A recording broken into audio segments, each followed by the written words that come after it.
Почитувани гледачи, добар ден. Уште една недела, уште едно дружење со емисијата Агроинфо на ТВ канал Вис неделава, која што изминува Министерството за земјоделство, платежната агенција и добавувачот МАК Петрол искористија за да го потпишат договорот за зелена нафта. Според она што беше кажано на пресконференцијата, до најавите се дека до крајот на месецот земјоделците ќе може да ги добијат картичките со кои што ќе може да точат субвенционирано гориво, нафта за обработка на своите земјоделски површини. Оваа мерка беше најавувана одамна, земјоделците чекаа долго додека конечно се реализира и ги добијат тие картички со кои ќе може да ги искористат овие поволности. Според најавите 55.000 земјоделци ќе бидат опфатени со мерката, а колку ќе добијат пари на картичката ќе зависи од регистерот на претходно пријавени субвенции во претходната година. Најмалата вредност која што може да ја добие земјоделецот на картичката е 500 денари, највисоката 100.000 денари. Колегата Ване Трајков беше низ селата во Струмичко да ги праша земјоделците што и како се нивните очекувања од воведувањето на зелена нафта. Ристов од Струмичко Василево ја балираше сламата од ожнеаната пченица. Обработува околу 2 хектари ниви претежно со житни и фуражни растенија од има стока. Слушнал за зелена нафта, но не е сигурен дали ќе ја добие бидејќи работи претежно ниви под наем, а и не се пријавил за субвенции за жито и пченка ниту лани, ниту годинава. Зелена нафта, не знам как ќе го делят. Например, јас сега имам 5-16 декара на мене и колку ќе дат, не знам. Она ќе поможе, сигурно ќе поможе, ама дали ќе се даде? Дали ќе се даде? И не знам на кој начин ќе го дават. Требало нешто. Добро, јас имам неко ниво врз мен, нели? Ама имам јас и многу ниви под најм што работам. Од тие как ќе земам од тие? Јас немам до сега субвенции земени од нива, општо. Прва година ми се врз мене веќе, а лани не поднесех и вајде не сум поднесел. Ристо тврди дека месечно за летната сезона троши околу 30.000 денари за гориво и смета дека зелената нафта ќе им биде добре дојдена. Со Ристов се служуваат и други земјоделци од Струмичко и со нетрпение очекуваат да ги добијат персоналните картички за зелена нафта.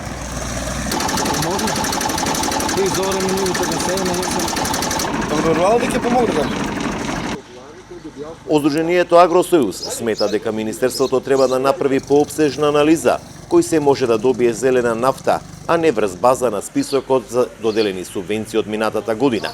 Велков тврди дека зелената нафта ќе биде добре дојдена. Па мислам дека веќе во тек е производството, мислам дека ако стигнат веќе во наредниот месец, најкасно до почетокот на септември, баш кога ќе почне агротехничката обработка на самата почва, тоа е есенското орање, мислам дека би требало според сите најави да стигнат и да почне да биде применувана од самите земјоделски производители. Државата на тендер го избра МАК Петрол, кој во рокот 60 на дена треба да ги изготви персоналните картички за зелена нафта за земјоделците. Списокот кој се ќе добие е направен врз основа на субвенциите од минатата година. Околу 55.000 земјоделци од земјава од МАК Петрол треба да добијат персонализирани платежни картички за зелена нафта. Кој колку ќе добие зависи од тоа каква култура пријавил и колкави површини пријавил за субвенции од минатата година. Со ова мерка се опфатени полједелци, овоштари, лозари, градинари.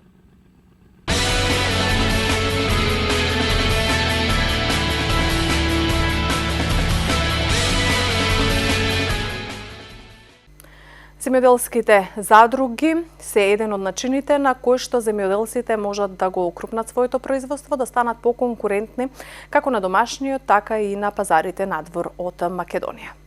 Земјоделците треба во својата дејност да гледаат бизнис, а во земјоделската задруга поголема фирма во која се здружуваат заради заеднички интерес, советуваат агрономите.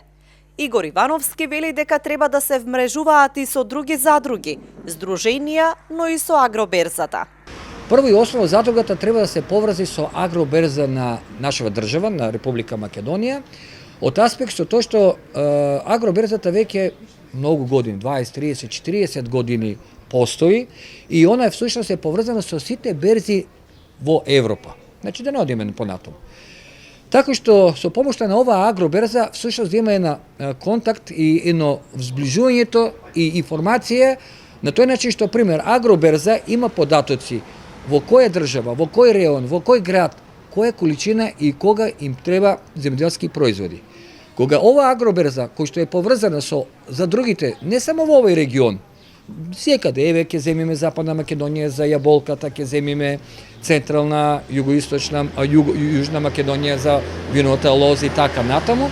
И кога ова берза, пример, треба 1000 тони домати, и знае дека ова берза, агроберза, знае дека во, пример, земаме во Струмичкиот регион или во овој пошироки регион, ги има тука, со меѓусебна контакт ќе се може да се обезбедат и пласмано преку неја кој би отишло или преку реномирани откупувачи, ќе се добијат најубави цени и пласмон сигурен и цената е најголема и што е убаво исплатата. Драги Памуков, кој повеќе години е менаџер на задруга пак, смета дека земјоделците имаат придобивки од задругите, но мора државата и понатаму да го поддржува и стимулира здружувањето во задруги. Значи, до сега, мислам дека членовите на задругата имат бенефит. Значи, а од друга страна, цел свет функционира со задруги. Зошто и ние да не функционираме? Моментално имаме, во законот имаме еден член таму ка повртак на 90% на средствата од механизација или без разлика кои други апликации да ги ставаме, значи тоа нели е бенефит. Задругарството со години го промовира и државата како начин на унапредување и модернизирање на македонскиот аграр.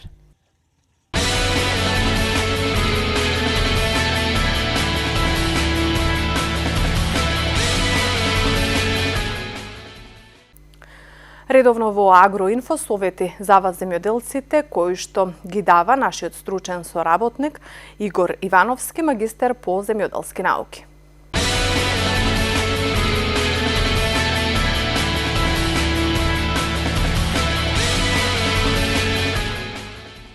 Добар ден. Еве, сведоци сме, почитувани производители, почитувани гледачи, дека недела што е зад нас беше недела на променливо време, каде што во вторникот дури личеше по дневните температури на пролета, а не на лето, месец јули. Но сепак еве се стоплува и нормално со стоплување на времето доаѓа и поголем помасовен напад од инсекти. Затоа денеска ќе повториме некои основни препарати за заштита на самите растенија и тоа пред се ќе обрнем внимание кај виновата лоза, затоа што се веќе има последните 2 прскања, затоа што знаеме дека 30 до 40 дена пред берба не се прска и препорачливо е заштитата да се изврши сега во овој период, значи од прилика до 5, односно 10 август, последни 2. Ќе спомнеме Спинтор, значи инсектицид кој што се карактеризира со тоа што има ефикасна моќ или ефикасно сузбивање на сите видови на молци, сивиот и жолтиот молец, но исто така спинторот покрај тоа што може да се употреби кај виновата лоза, може да се употреби и во овоштарството, а и во градинарството, односно тута апсолута во доматите што е масовно се шири и нормално против трипс кој што се јавува кај пиперот, а исто така и одредени совици, а и тута апсолута кој што може да ги нападне и пиперот, па и зелката. Против гниење, особено сега, заедно последните 2 прскања се јавуваат и кај, односно мора да се заштитат виновата лоза, гроздаците од гниење. Тука веќе докажаниот сигнум, концентрација или доза на употреба 80 до 120 грама во 100 литра вода, значи ова 100 грама од прилика за 100 литра вода или околу 1 декар третирање. Заборев да кажам дека спинторот се употребува и во доза, во концентрација од 20 до 30 мл во 10 литра вода. Покрај тоа што треба да се изврши заштита на растенијата, исто така треба да им се помогне за овие температурни шокови, затоа што еве знаеме, а и се очекува неделава што е пред нас дека температурата ќе се искачи и над 33-4 степен, односно се очекува да се движи околу 35 до 38 степени Целзиусови подценка мерено. И затоа против овие шокови потребно е и препорачливо е да се употребат кај сите култури амиксолот. Амиксолот се карактеризира со тоа што има природни L-аминокиселини кои што имат најдолготрајно и најдобро делување врз самите растенија и спречуваат одредени проблеми што се јавуваат како резултат на многу високи температури кои што се јавуваат во овој период. Рековме подценка 37,8, а на сонце да не зборуваме, а и во самите пластеници и оранжерии.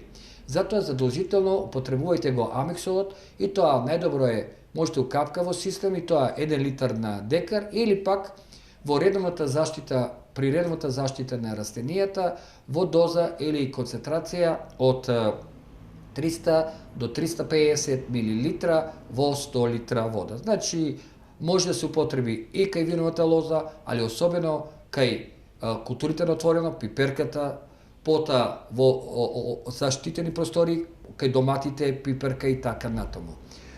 Кога зборуваме кај пиперката, треба да нагласиме дека тука е неизбежниот енерген аква бор. Зошто викам неизбежниот? Затоа што има доминатен бор и единствено ѓубриво кој што има 5% бор во хелатна форма. Борот е потребен затоа што покрај другите дејства најмногу помага во оплодувањето на цветовите, односно го стимулира прашникот да го оплоди точникот и да се создава плод. При високи температури често пати доаѓа до исушувањето на врвот на точникот и слабо оплодување и паѓањето на цветовите, и за да не се случи тоа, почитувани мои совети редовно да се употребува кај сите култури, особено кај пиперката, во доза од само 5 мл во 10 литра вода, или ова се употребува во доза од енерген аква за 500 литра вода. Ова, почитувани гледачи, е сосема кратко што сакав да обрнам за денешнава емисија. Нормално вие следете не и понатаму и ние со нашиве прилози ќе ви информираме се што интересно за овој период.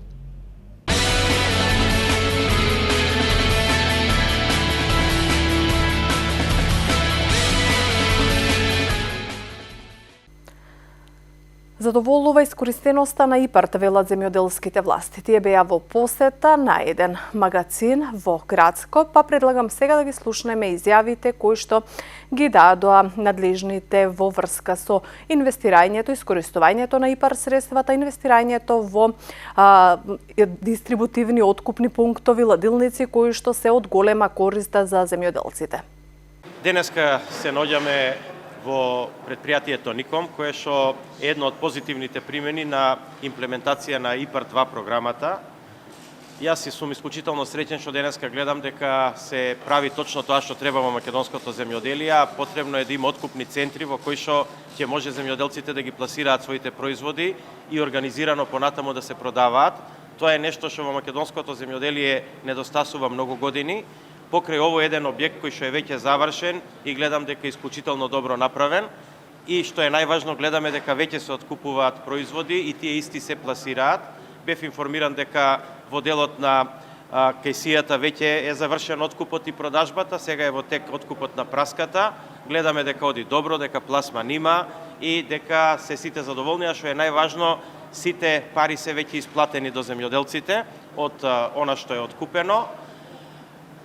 Направено е по највисоки стандарди, онака како што и бара да биде ИПАРТ програмата направена. Она што мислам дека е гордост во моментот е тоа дека доколку ИПАРТ 1 програмата, која што беше до 2013 година, беше искористена само 17%, сега веќе за ИПАРТ 2 програмата, која што има уште за имплементација 2 години, веќе имаме дупло поголем процент на реализација, а мислиме дека до крајот на реализацијата на ИПАРТ 2 програмата, реализацијата ќе биде рекордна во регионот. И во моментот Република Северна Македонија има рекордна реализација на ИПАРТ 2 програмата од сите земји во регионот. Она што е важно дека се повеќе компании се охрабруваат да аплицираат.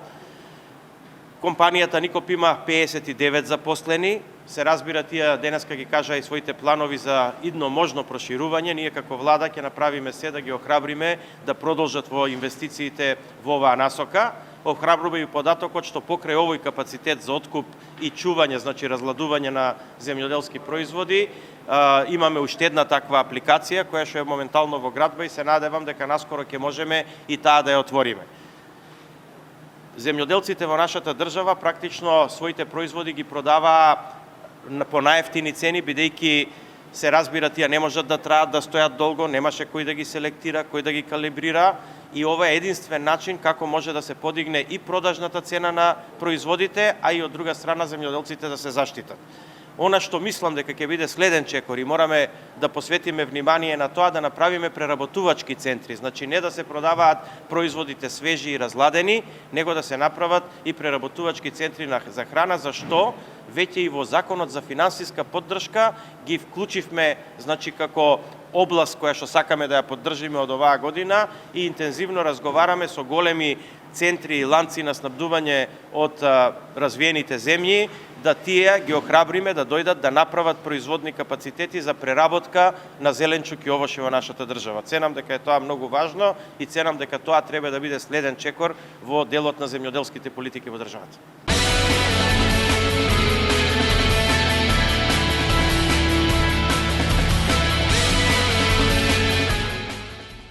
Денеска со потпредседателот на владата на Република Северна Македонија, господин Кочо Анџушев, и со директорот на платежна агенција, градоначалникот на Градско, сме во посета на еден модерен објект, кој што е со половина од средствата финансиран преку ИПАРТ 2 програмата, од првиот повик. Она што можевме да видиме дека покрај сите стандарди кои што се запазени, кои што ги бара и самиот пазар, а сето тоа и ова не радува посебно затоа што од првиот ден владата се залагаше токму стопанството да дише слободно, стопанството и бизнисот да се развива, а еве имаме една прилика да го погледнеме и денес тоа, а што е клучното бидејќи борбата, она што најмногу сме ние засегнати, борбата на самиот земјоделец, поготово во овошните производи, не е само да се бори за пазарот, туку се бори и со времето.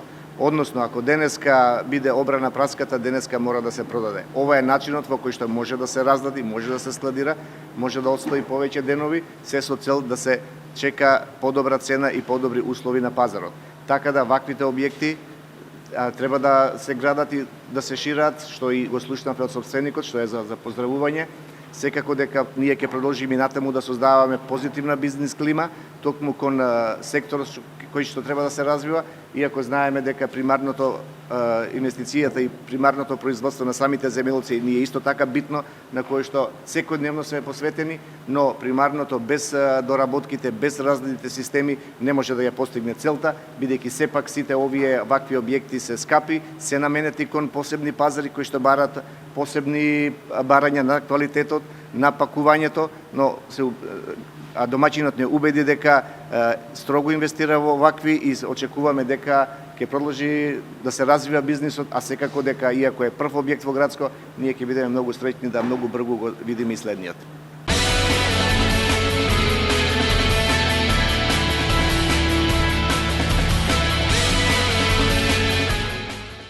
Како што кажа и заменик председателот на владата на Република Северна Македонија и министрот за земјоделство, шумарство и водостопанство, навистина задоволство е да се види еден ваков објект во кој што се вложува во модернизација на производствените капацитети, кој представува еден добар пример на семеен, фамилиарен бизнис кој што оди во нагорен тренд и токму ИПАРТ програмата е таа која ги поддржува ваквите бизниси и доказ за тоа е 947 подпишани договори од само првиот повик на ИПАРТ 2 програмата во висина од 21,7 милиони евра кои што се ставени во функција на македонското стопанство.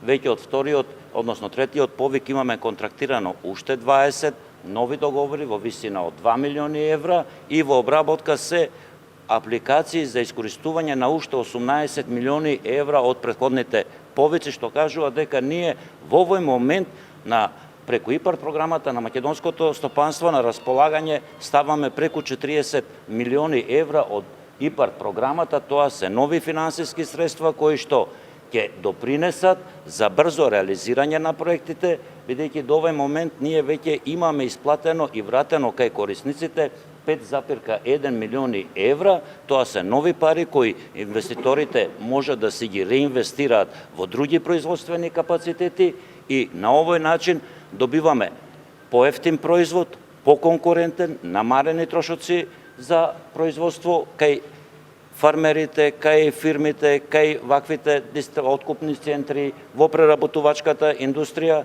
бидејќи цел овој дел го покрива ИПАРД програмата, а со тоа македонскиот производ го правиме конкурентен и на домашниот, меѓутоа и на странскиот пазар, и военно преку ИПАРД програмата помагаме сите делови на агросекторот да ги достигнат стандардите на Европската унија.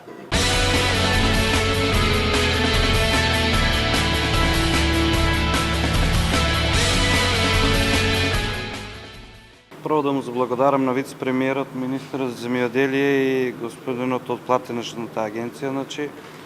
Овој објект е од сопствена инвестиција направена, вкупната инвестиција е направена 24 милиона денара, а од ИПАРД програмата сме подржани во делот на разладните комори и во партерното уредување 6 милиона и 200.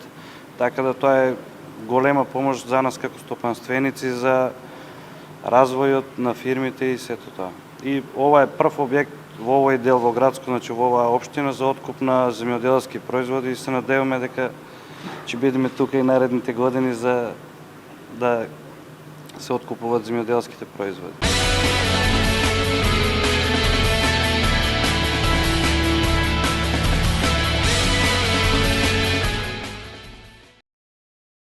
Сакам да изразам благодарност до фирмата Ником за реализација на оваа инвестиција, изградба на откупен центар за земјоделски производи.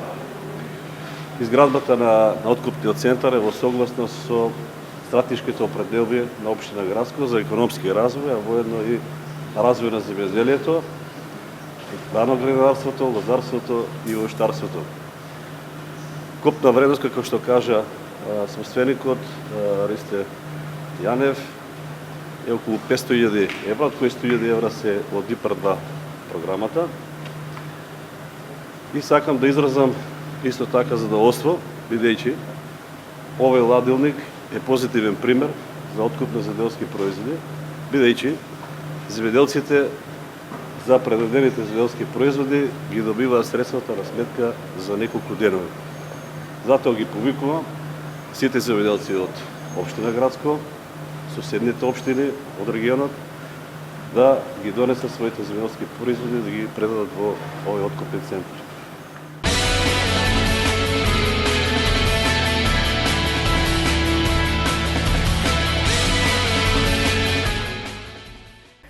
И кога станува збор за иновациите, искористувањето и иновациите во земјоделството се нешто кон кое што треба да се стреми и македонскиот земјоделец. GPS технологијата има големи предности во делот на обработка на површината, во делот на садењето, намалувањето на потребата за искористување на човечка рака и така натаму. Предлагам да го погледнеме следниот прилог. Научниците открија технологија на користење на GPS уредот при процесот на механичко садење. Постојат голем број предности при употреба на оваа технологија, меѓу кои совршени растенија, односно усогласување во редоследот. Ова овозможува механизацијата при плевењето и вадењето да биде со помала потреба од човечка рака. Точното растојание помеѓу секое дрво пак значи дека при неговиот раст ќе биде еднакво на другото, овозможувајќи исти услови за секој од нив. Доколку дрвјата не се насадени во ист редослед, односно на исто растојание, гранките на секој од нив може да се испреплетат, резултирајќи со оштетување на родот. И домашните експерти сметаат дека се нужни иновации во аграрот за модернизација на производството, за поголема конкурентност и за подобар род. Ние сме се уште пионери во развојот на иновациите и предприемништвото во тој сектор. Токму оваа платформа го означува и почетокот и стартот на нешто подобро, нешто поиновативно, нешто што ќе може да влијае на гарантираниот пласман. Тука се и стратешки партнери кои што треба да застанат зад компаниите, на некој начин да им се отворат пазарите на компаниите и да се помогне во размената на идеи, практики и иновации кои што може да бидат применети и овде во Македонија. GPS технологијата ќе помогне и за помало оштетување на растенијата. Механичкото садење значи помало оштетување на растенијата, што значи помал процент на загуби. Исто така, оваа технологија овозможува и супериорен развој на корените. поголема брзина на садење и секако помала употреба на човечка сила. И покрај сите предности на GPS технологијата, доста важно е дека таа е скапа за сечија употреба. Поради високата цена, за жал, се уште е рано да се каже дека станува масовно употребена и кај нашите земјоделци.